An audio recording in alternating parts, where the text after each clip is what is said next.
நண்பர்களுக்கு வணக்கம். நான் திருநெல்வேலி ஜோதிடர் எஸ் மணியன் பேசுகின்றேன்.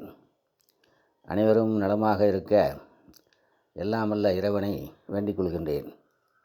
எனது ஜோதிட ஆசானும் எனது தந்தையுமாகிய கோயில்பட்டி சங்கரன் பிள்ளை அவர்களையும், ஜோதிட மாமேதை ஜோதிட கலையரசு ஐயா ஆதித்ய குருஜி அவர்களையும் வணங்கிக் கொண்டு, இப்பொழுது தமிழ்நாடு முன்னாள் முதலமைச்சர் கலைஞர் கருணாநிதி அவர்கள் பேரனும் இந்நாள் முதலமைச்சர் மு.க.ஸ்டாலின் அவர்களின் மகனும் துணை முதலமைச்சராகிய திரு உதயநிதி ஸ்டாலின் அவர்களின் ஜாதக யோகங்களை ஆய்வு செய்து ஜோதிட ஆர்வலர்களுக்காக இங்கே பதிவிடுகின்றேன்.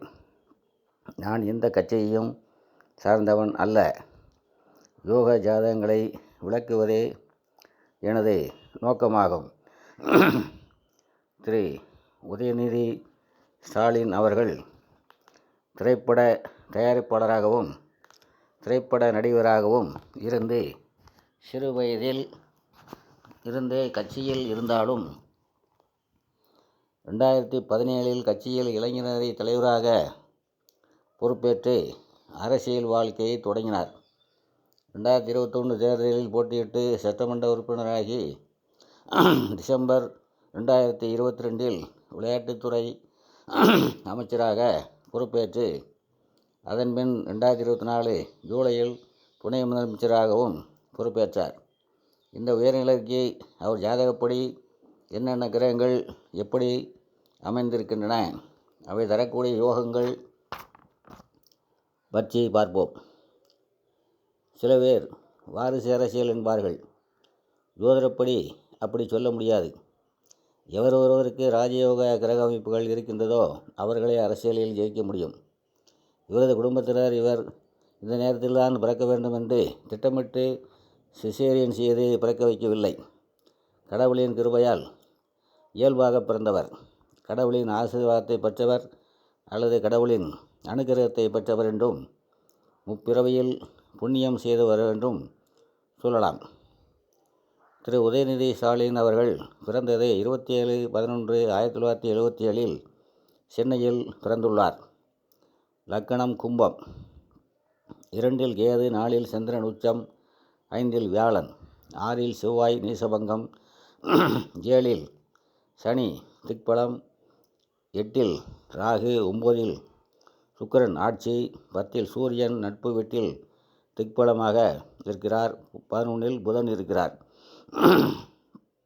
முதலில் ஜாதக யோகங்களை பார்ப்போம். கிரக மாளிகா யோகம். இந்த ஜாதகத்தில் கிரக மாளிகா யோகம், அதாவது நவக்கிரகங்களும் தனித்தன்மையானவை. ஒவ்வொரு கிரகத்துக்கும் தனித்துவமான இயல்புகள் இருக்கின்றன. கிரகங்கள் அனைத்தும் மற்றவற்றுடன் இணையாமல் சுயத்தன்மையுடன் செயல்படும்போது கூட்டு பலன்கள் எதுவுமின்றி அந்த ஜாதகமே ஒரு உயரிய தனித்தன்மையுடன் இயங்க ஆரம்பிக்கும். இது கிரக மாளிகா யோகத்தில் மட்டுமே சாத்தியமாகும். கிரக மாளிகா யோகம் என்று ஒரு 3 வயது குழந்தையின் ஜாதகத்தை வைத்து விளக்கியிருந்தேன். அக்குழந்தை பிற்காலத்தில் குறிப்பிட்ட துறைகளில் உயர்நிலையை அடையும் என்பதில் சந்தேகமில்லை. அடுத்ததாக சந்திர அதியோகம் என்று ஒரு யோகம் இருக்கின்றது. அதாவது பௌர்ணமிக்கு அருகில் இருக்கும் சந்திரன் இந்த ஜாதகத்தில் இருக்கிறது. முழு நிலவு போலவே பிரகாசிக்கும் ஒளிச்சந்திரன் இந்த வீட்டிற்கு 6, 7, 8ஆம் வீடுகளில் இருக்கும் கிரகங்களை பார்த்து சோர்த்துவப்படுத்தும். அடுத்ததாக சுனபா யோகம். சுனபா யோகம் என்றால் சந்திரனுக்கு 2 சூரியன் ராகு கேதுக்களை தவிர மற்ற கிரகங்கள் இருப்பது. இந்த ஏகத்தில் சந்திரனுக்கு 2 வியாழன் இருக்கின்றார். இதன் பலன் கடின உழைப்பு, நல்ல புத்திசாலித்தனம், ராஜாவுக்கு சமமான பதவி என்ற ஜோதிட கிரந்தங்கள் சொல்லப்படுகிறது. வெசி யோகம். அடுத்ததாக வெசி யோகம். சூரியனுக்கு 2 சந்திரன் ராகு கேதுக்களை தவிர மற்ற கிரகங்கள் இருப்பது. இந்த ஜாதகத்தில் சூரியனுக்கு 2 புதன் இருக்கிறது. தன்னை எதிர்ப்பவர்களை வெல்லும் அமைப்பு உண்டு. அரசனுக்கு சுகமான பதவியும் உண்டு. சுப உபயசாரி யோகம், அதாவது சுப உபயசாரி யோகம் என்றால் சூரியனுக்கு முன்பின் ராசிகளில் கிரகம் இருப்பது. இது நல்ல பேரும் புகழும், சென்ற இடமெல்லாம் நல்ல உபசரிப்பு மரியாதையும் கிடைக்கும். அடுத்ததாக நீசபங்க ராஜ யோகம். இவருடைய ஜாதகத்தில் செவ்வாய் நீசமானாலும் செவ்வாய்க்கு வீடு கொடுத்த சந்திரன் உச்சமாக இருப்பதால் நீசபங்க ராஜயோகம் உண்டாகியிருக்கின்றது.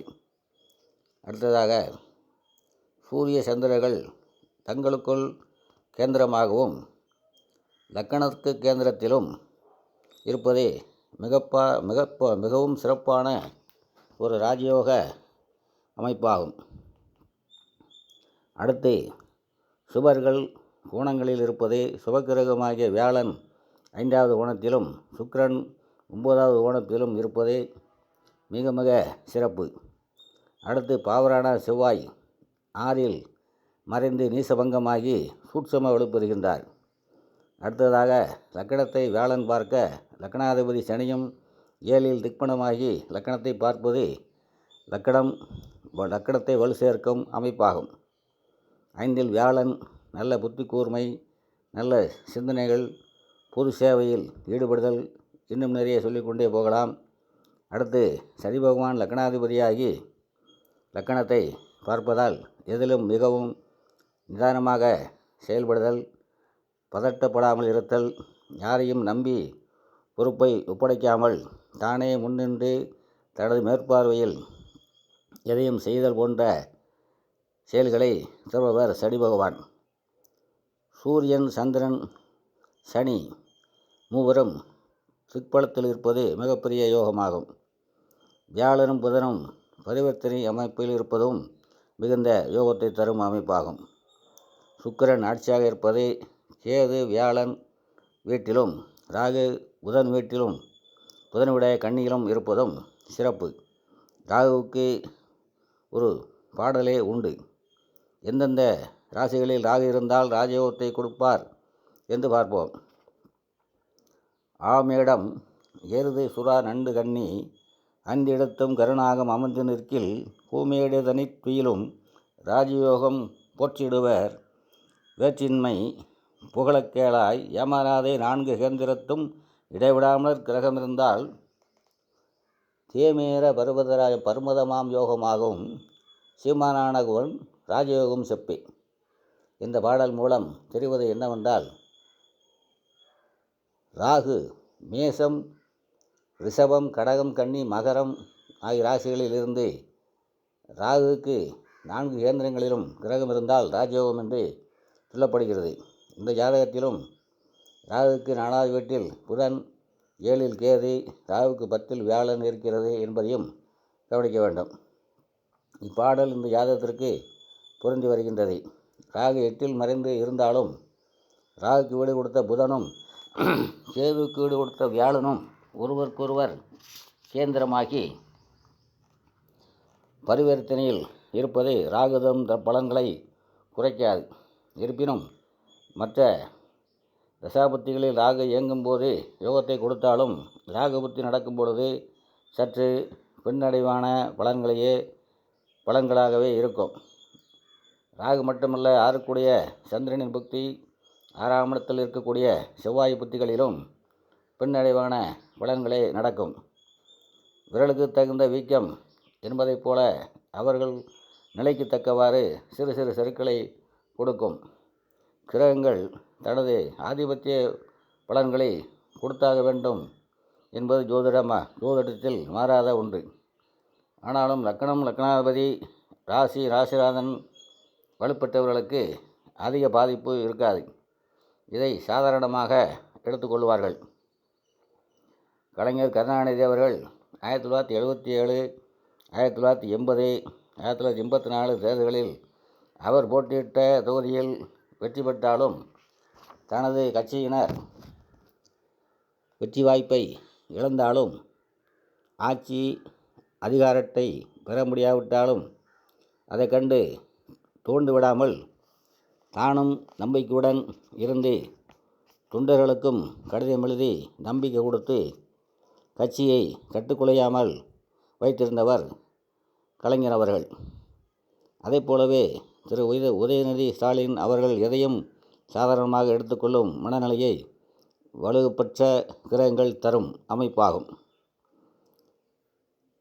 திரு உதயநிதி ஸ்டாலின் அவர்களுக்கு 4வது வயது முதல் 22வது வயது வரை ராகு திசை நடந்துள்ளது. அவயோக திசை சிறு வயதிலேயே முடிந்துவிட்டது. அடுத்து வியாழன் திசையில் திரைப்பட தயாரிப்பாளராகவும் நடிகராகவும் இருந்தார். இதற்கு ஜாதகப்படி என்ன காரணம் என்று உங்களுக்கே தெரியும். புதனையும் சுக்கிரனையும் வியாழன் பார்த்து சுக்கிரன் 9லும் வியாழன் 11லும் அமர்ந்ததால் இந்த அமைப்பு ஏற்பட்டது. 40 வயதில் சனி திசை சுயபுத்தியில் திமுகவின் இளைஞரணி தலைவராக கட்சி பொறுப்பை ஏற்றார்.